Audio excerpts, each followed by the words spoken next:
Hey everyone, welcome back to the Laravel News Podcast. This is episode 119, and we are glad to have you joining us again. Michael, how's life, my friend? Life's pretty good. The days are getting shorter, which And is they're getting longer here. Oh my word, I'm so yeah. excited. It's they're getting shorter obviously because we're coming into winter now, but they're also getting shorter because things are so busy at work. So there's lots on, and the hours everything just blends, and so I'm losing time.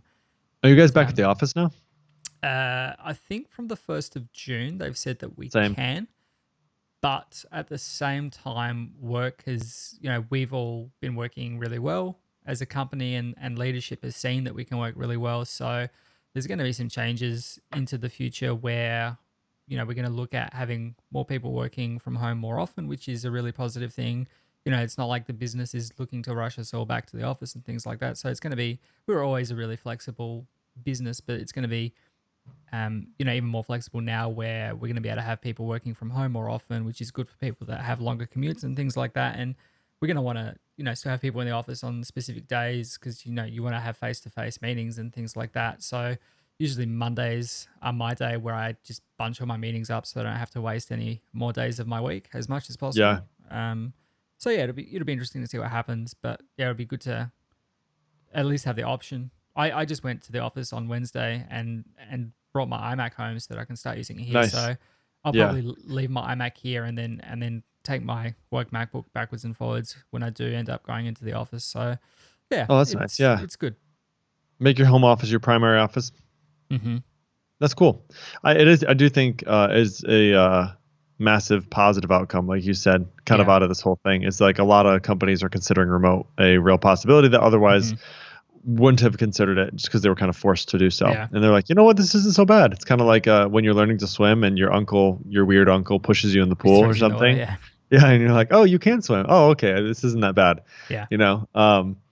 But it'll be interesting to see. And I actually also heard somebody say, I'm sure, how do you actually measure this? But they said this has pushed remote work forward like 5 years. All Yeah. the apps that have been involved in like remote work have had to like iterate really quickly because people need it badly. So it's been an interesting time. Necessity is the mother of invention. Yeah. Definitely. So seeing some cool innovations come out of this stuff. So that's always good.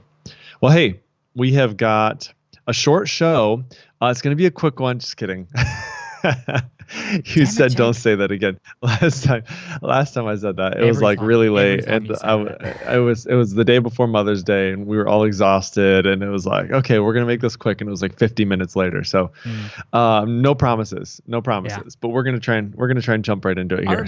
I remember that day you had been lifting heavy things, and I just had some yard work done here, and you said, "Gee, it looks so nice." how have you been going with that? Like, lifting all of those pavers." I'm like, "No, yeah, I'm not you're a like, schmuck. I I'm paid I'm not someone." sure. It took them 3 days to take out all of the weeds, all of the dirt, just ditch it, bring the new base in, put the paver. It took them 3 days. It would have taken me 3 months. I Yeah, still would have been right, working on it. exactly. You're totally right. Yeah, I know. And the stupid thing is, like, I did more of that stuff today. Like, what am I thinking? Why am I still doing this? You know what? I mean, like, there's a certain part of me that does enjoy it. Like, I get a sick satisfaction, I guess, out of like looking at all the hard work I did and be like, I did that. Like, there is a Yeah. satisfaction to that, I feel like. But I get it. Like, I totally get what you're saying. Like, there Yeah. are some projects that are just there are things around my house that are too large to take on. But like today, it was. I dug a lilac bush out. That was a pain in the butt.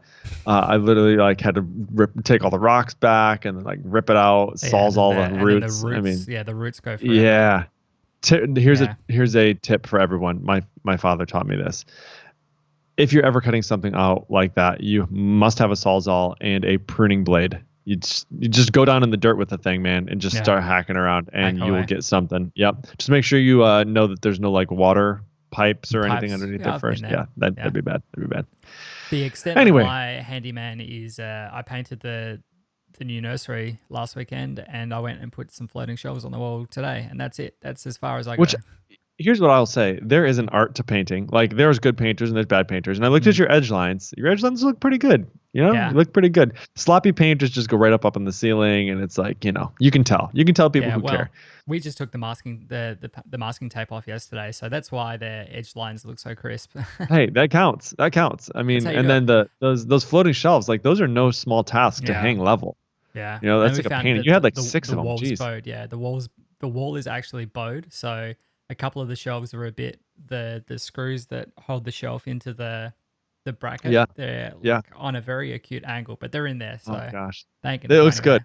anywhere. I saw it just before the show. It looks really nice. Yeah. Well done. Well Thank done. you. Well, hey, speaking of updates, we've got some.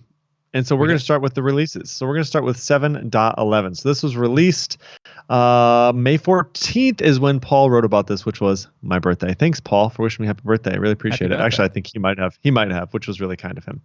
Okay, so they released version 7.11 with support for email Unicode validation, a split stringable method, two or where in raw query build methods, and the latest updates to the 7.x branch. So let's first talk about the support for filter flag email Unicode.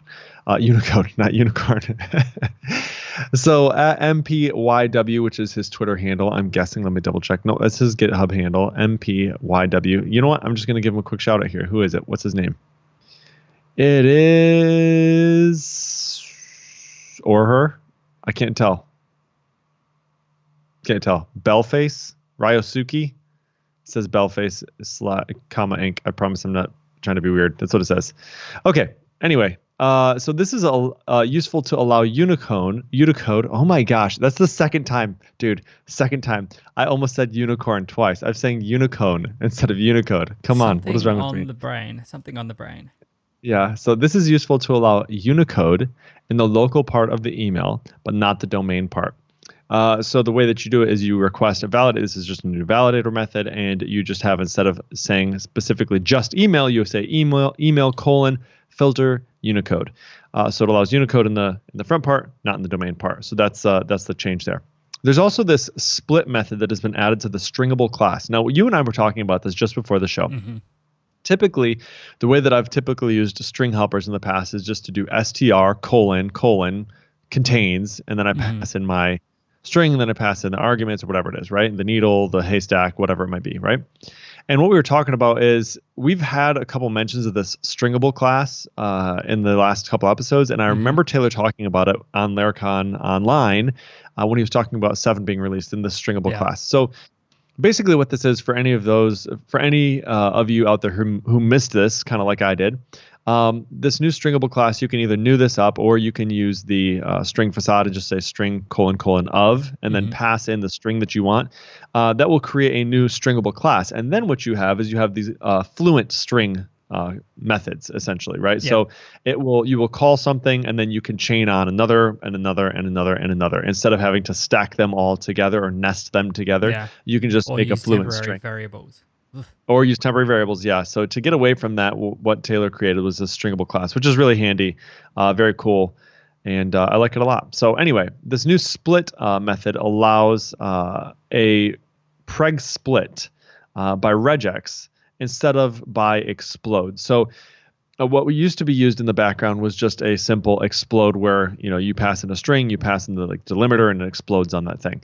But now what you can do is you can actually pass a regular expression in that split method, and so now it basically proxies over to preg split and then splits that way. So thank you, Nicholas. We also have or where in raw clause for integers. So this was contributed. There is or where integer in raw and or where integer not in raw query builder methods for the or where in raw conditions. It's exactly like what it sounds like. You could just read it, or where integer in raw or where integer not in raw. That's what it does, right? Pretty simple. If you'd like code examples, you can find those in the show notes or in the blog post as well.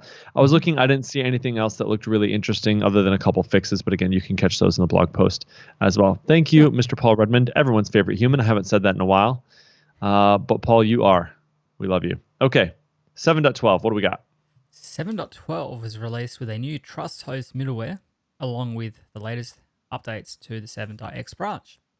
So Taylor Otwell contributed a new trust host middleware, which allows you to configure a whitelist of trusted hosts in the Illuminate request object. By default, the HTTP Foundation configuration is an empty array, so this middleware will help you lock down the host your application will recognize.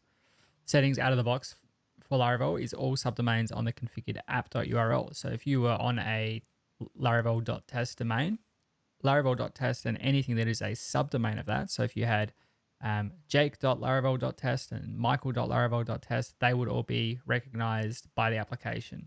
As of Laravel 7, this middleware is opt-in, so you can either uncomment it in a new app if you do a new Laravel new, or add the following once you upgrade to 7.12, which is to add a protected middleware that is the app HTTP middleware trust host class.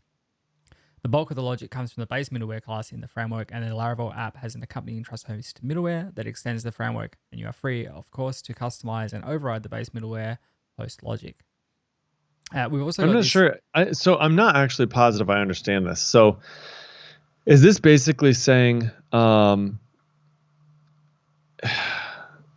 typically you would say, hey, I'm going to have my app.com or something, right? And so what it's saying is by default, it will trust any traffic that's coming from myapp.com or hello.myapp.com or subdomain.myapp.com. But you can restrict that, or typically it's just wide open, right? It just says, hey, I don't care where the traffic is coming from. If it's pointing to me, I'll handle it, right? Yeah. And so essentially what this is saying is, well, in addition to just having traffic routed here, you can, in this middleware, say, you must be coming from this location. You must be coming from this domain. Just kind of like in an extra layer, I guess. Right? Yes. Okay. Yeah, so okay. I mean, Interesting. And host is one level of protection. You can just set a host header in a HTTP request. So it gives you some level of protection, but you're obviously still going to want to do things like API keys and Right. use your CSRF tokens and things like that to give you the multiple layers of protection into your application. But the trust host should at least limit some of the external things from posting to your app if you don't want things to be posting to your app. Yeah, I'll be interested to look at like the PR for that and kind of see what the discussion was around that. Just kind of see the context around what the need was for that. Taylor doesn't really push in stuff that he doesn't have a specific need for, obviously. So I'm just curious what his use case is. It's always interesting, kind of like glean some info off of those pull requests. It's pretty cool. Okay. Yeah. Sorry. Move on. I have a question about the next one too. So I'm sorry, but I'm going to be. I'll interject. You ask these questions like you just hope that I'm going to have an answer to them, and most of it is just me. We talked about. Well, what did you say? Yeah, we did. Go ahead, say it. This is the Laravel News podcast where we read the news articles, tutorials, and BS our way through the rest. It's so true. I know, but like I gain a lot of help from this, and hopefully, while I'm gaining some help, other people out there. Typically, like, there's no such thing as a dumb question that's not actually true, but like, if I have a question, it's probably likely that somebody else has the same question. So I don't mind being the dummy for everybody. Yeah. I'm just gonna move on. The next thing we have here is the ability to skip middleware in resource routes. This was contributed by Sebastian Nicolau and is the ability to skip middleware from resource routes. There's an example from the pull request, and that's about all we've got to go by. But say that you have a route middleware that is within a group. So you've got route middleware auth, verified on group, and then within that you have a resource, and you want to omit on that specific resource within the group a particular middleware. You can just tack on the without middleware function as a fluent call and say, for example, without middleware verified, and then within the context of that route group, the verified middleware would not be required or would not be applied to that resource route. I'm guessing that like typically this without middleware also exists for just regular routes. Like I'm guessing his pull request just added it for the resource, right? Route : resource. So yeah. This is literally what I was looking for like last night at 1:00 in the morning. So we've had this problem we have these Twilio webhooks that are coming in for incoming messages. So if we send a message to somebody and then they send a reply, we get a webhook from Twilio. And the first thing that we do is we validate the payload and we say, did this actually come from Twilio? So we use our Twilio key, we use the URL that they're sending it to, and then we use the payload of all the, the post payload that they send to us. We pass that into a request validator that they provide with their SDK, and we validate it. Mm-hmm. And for some reason, like every once in a while, like every 25th, it would just fail. It wouldn't validate. And I'm like, what the heck is happening? And so I figured like maybe they're load balanced, of course. Like maybe they just have a server that's like out there that missed an ENV update. I have no idea, right? So I messaged their support team. And he said, by chance, are you using Laravel? I was like, yes. And he said, trim strings middleware turned on? I'm like, yes. He's like, okay, there's white space at the end of their replies. So they're saying hello space, and you're trimming that. Yeah. Mm-hmm. And then trying to validate that payload, and it's not the same, so that's why it's failing. So what I had to do is like the trim middleware and the turn empty strings into null are global middlewares. They're at the very top level. Yeah. So you have to like convert them. If you want to not put them on there, you have to convert them to like route level middlewares. You can't exclude global middlewares, I don't believe. Yeah. That was the challenge I was trying to solve last night, because I really like keeping them in there in that global middleware level, but you can't exclude them then, which really sucks. Yeah. But well, it is what it is. is. Use this without middleware, and there we go. That's what I needed. So there we go. Okay, thank you. Cool. Well, that is everything that we've got that is of note in 7.12. We had 7.10 was a really big release, and we have those every now and then where the community somehow bands together and gives us something massive every now and then goes back to just bug fixes and smaller things. So that's it for the releases in this episode. Yep. Okay, so we've got some news for you now. So if you have not yet had a chance to check out the Laravel podcast hosted by our very good friend, Mr. Matt Stauffer, you should definitely do so. And the news that we're sharing with you is that Laravel podcast season 4 is now on YouTube. So it's already started publishing new episodes. I think there's 4 out now. So the fact that it's on YouTube now allows you to airplay episodes. You can have comments and all the other benefits that come with having it on YouTube, like being able to play it on your Google Home, which is also nice. So the first episode was with Taylor. I wanted to give a quick look and see what the other ones were. There was actually there's only been wow, is there only one? That can't be possible. More than that. No, definitely more than that. I'm looking right now. There's only 2 on YouTube. Maybe there's more. There's only 2 okay, there's only 2.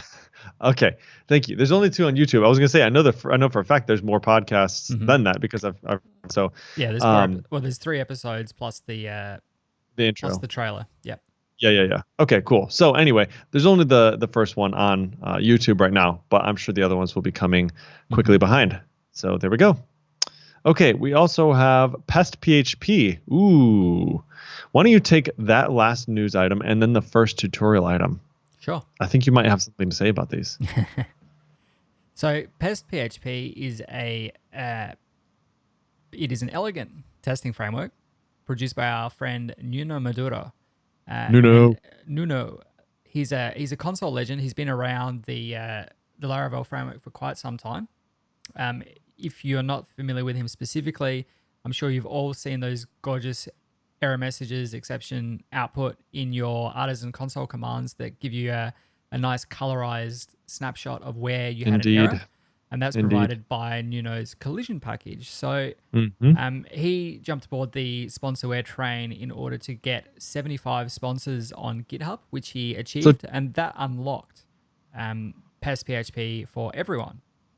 So this is it's an elegant testing framework for PHP. It is built on top of PHP Unit, and it allows you to really simplify your PHP Unit-based test. So where in PHP Unit, you've got to have a class and you've got to namespace everything, and you've got to have all of this extraneous boilerplate. Pest is really quite similar to Jest in the JavaScript environment, where you can have just a function called it and have like a string as the name of your test. So it has a welcome page. It's got the ability to call test with higher order proxy. So you can go, it has a welcome page, arrow get / arrow assert C elegance or Laravel or whatever.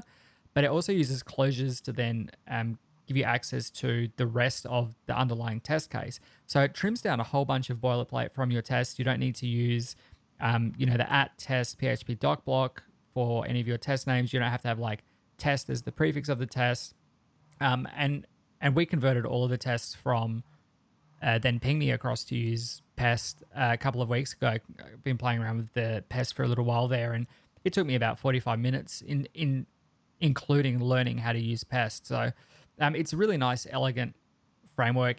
As I said, it keeps things nice and clean, and it gives you some nice shortcuts and some extra utilities. So it works really well with Laravel, obviously, but it is a PHP agnostic framework. You can use it for Symfony, you can use it for vanilla PHP, you can use it wherever you're using PHP.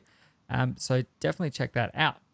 And PHP unit, right? I mean, this PHP unit is a prereq. Yeah. So Yeah. it doesn't work with just it's an add-on on top of PHP unit. Yeah, so if you install Pest, it'll install PHP unit as a dependency. You need to be running at least PHP unit version 9, and you need to use collision version 5.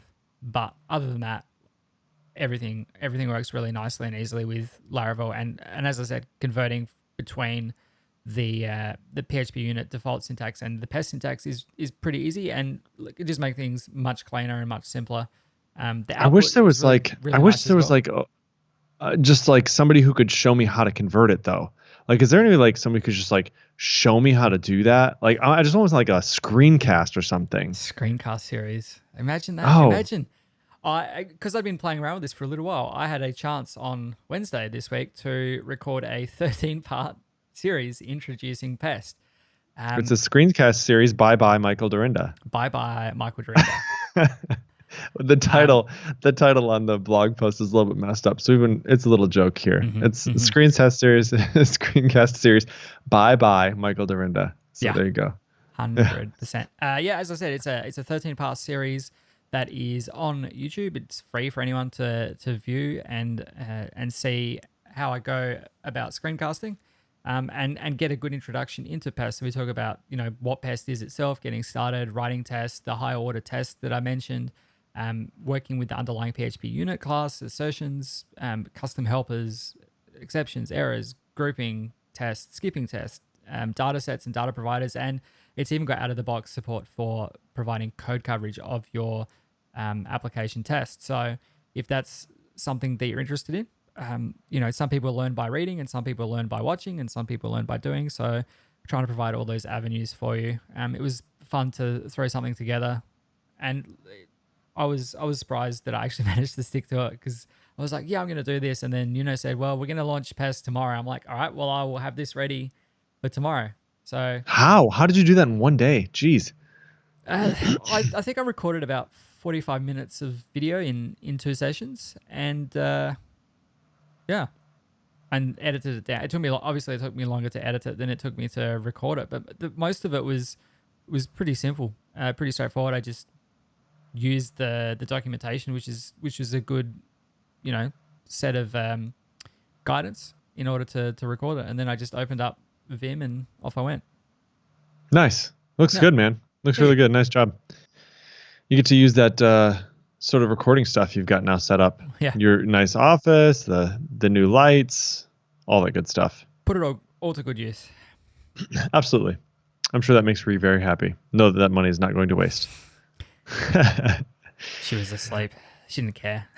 No worries. No worries. The next thing up on the list is a tutorial for pushing Laravel apps for free with GitHub Actions. So teams have a lot of options nowadays. So you have Ploy or you have Forge.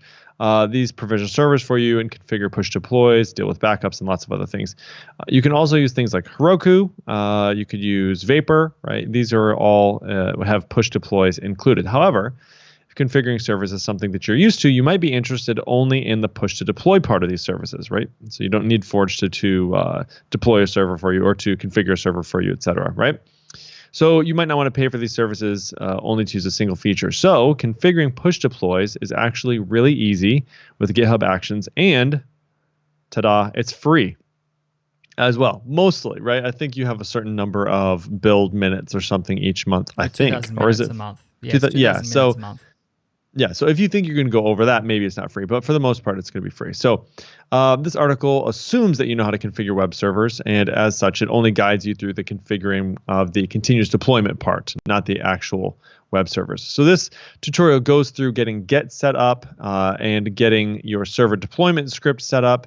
It does not, I think, talk through trying to remember. There's a couple exceptions here. I've read through this a little bit previously. I think it doesn't compile your assets or something like that. And then there's Okay. one other thing it doesn't do. It doesn't, I don't know. It doesn't do one other thing, but it basically walks you through how you set up the server deployment script, how you set up a local deployment script, how you do the GitHub action, and then how you run that on push. So this is pretty interesting. If you don't use one of those services, or if you're looking to get out from the cost of one of those services, which, if I'm being really fair here, I knew this existed, and we've been using GitHub Actions for forever, and I would still never dump Forge and Envoy. Like, Yeah. they save me way more time and frustration than this would be worth to set up for me in particular. But, if you're on a really tight budget for your team, or you're just a solo developer or whatever it might be, this is a really nice option for push to deploy. So you should definitely check this out. Thank you so much, Samuel Stansel, for putting this tutorial out there. Really appreciate it. Nice job on this, by the way. It's very comprehensive. You did a great job. Okay, packages. Talk to us about time travel PHP. Yes. Travel is a small PHP library by Rashid Lasri that wraps around Carbon PHP to help you travel to a specific point in time and back in a simple and readable way. So if you've ever used Carbon set test now helper in your test, which I use all the time to fix myself to a point in time and know that like 1 second from now will always be 1 second from now. Exactly, yeah. The amount of times that I've been bitten by something taking like 1.1 seconds or 1.6 seconds and then rounding to the next second has been tedious. So this allows you to use a simple facade-based access, and it's basically just travel : :2 and then specify a date. And then if you want to travel in the past, you can go travel : :2 minus 5 minutes, and then you can travel : back and go back to the original time in there. So the interface itself is very simple, and there's a number of different usage patterns that you've got, but it's simple and it's readable. Travel to, and then whenever you want, and then it'll use Carbon under the hood to parse when that is and give you and basically run the set test now for you under the hood. But if you're wanting to run time-sensitive code in a closure, you can go back to the current date after the closure executes and all that kind of stuff. So you can learn more about this package and get the full installation instructions and view the source code on GitHub. We will have links to all of that in the show notes. Definitely something that's going to be useful for you inside of your testing environments. I don't know how much time travel you'll be doing in your production code, but definitely... Yeah, that might be a little bit weird, but... Definitely in your test environments, this will be a nice little utility helper if you need to do that kind of stuff. I think the thing I do like the most about this is that little closure option where you can say travel to, and then you pass the string for how far you want to travel back. So like -5 minutes. And then as soon as that closure is done running, it basically sets the time back to now. I think that's pretty handy. That's a really so you can, ingenious... skip back 5 minutes or a day and do some stuff as if that was now. Right. And then once that's finished, you can then go back to where you are currently and it will just keep running as though you're in the current time. So yeah, that's really handy. That is really handy. I like that a lot. Nice job. Okay. Next, we have a tall preset for Laravel. So tall stands for Tailwind CSS, Alpine, Laravel, and Livewire. So Alpine and Livewire are by our good friend Caleb Porzio. Tailwind CSS is by Adam Wathen, of course. And then Laravel, by Taylor. We all know that. But there is a newly available front-end preset for Laravel that can get you up and running really quickly with that tall stack.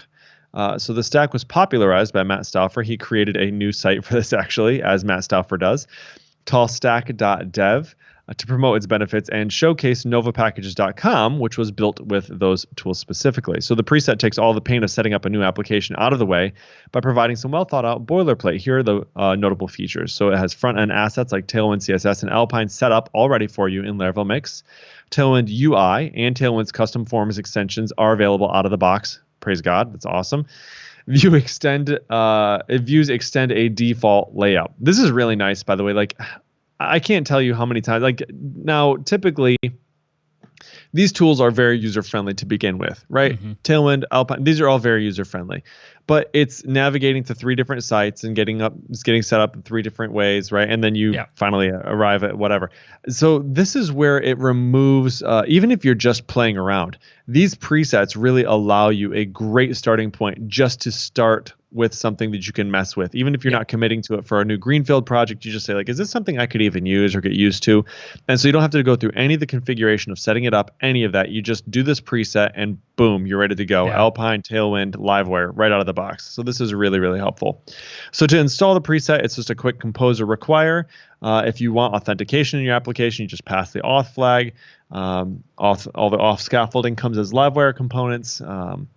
And also comes with full tests. So this is really, really nice. So it was put together by Dan Heron, Ryan Chandler, and Liam Hammett. Liam was the one who wrote the blog post. Thank you guys for putting that together. I think this is going to be really great. I'm looking forward to using it. I'm going to be using it right after we jump off this call. Yeah, that's awesome. What do you got a new project you're working on, or are you just playing around? Well, I'm going to use it for then ping me, because then I don't have to set all this stuff up manually. Oh, okay. Sounds good, man. Hey, let's do that. All right, packages. We are on to PHP callable fake library. Let's talk about that one. Callable fake is a PHP testing utility by my good mate, Tim McDonald, that allows you to fake, capture, and assert against invocations of a callable or closure. In some cases, this package can assist in testing scenarios where you allow a developer to pass a callable. It has a Laravel fake-inspired API that looks something like, don't like it, I'm not going to write, I'm not going to read it, but it looks pretty good. It looks pretty good. And using the package, you can use something like the following instead. So, essentially, instead of having to say, how are we going to put this?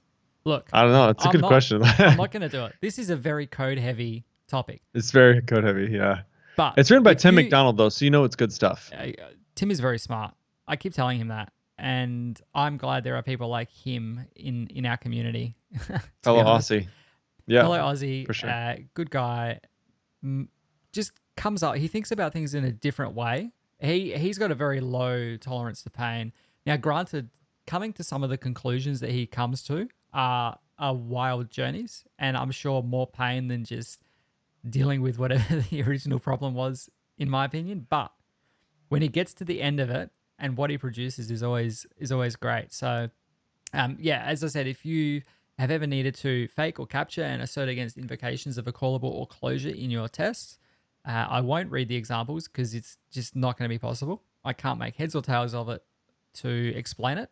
But the package provides assertions like assert called, assert not called, assert of invoked, and a few others. So be sure to check out the full list of available assertions in the project's README for details and examples. And also there's some tips to speed up your PHP unit test, which we've talked about on previous episode of the podcast. So if you would like to learn more about this package than my, I guess, BS explanation, get full installation instructions and view the source code on GitHub at Tim McDonald. That's 1M, TIMACDONALD/callable-fake. We will have links to a very useful blog post and more details in the show notes. Very nice. Very nice. Okay, we also have this package which focuses on double entry accounting with a focus on IFRS compliant reporting.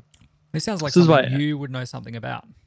You know what? Like, I actually don't know as much as I probably should. I think about a year ago, I had to write an app that was sort of like this. It wasn't as strict on the compliance side of things, but we really did need to have like comprehensive ledgers.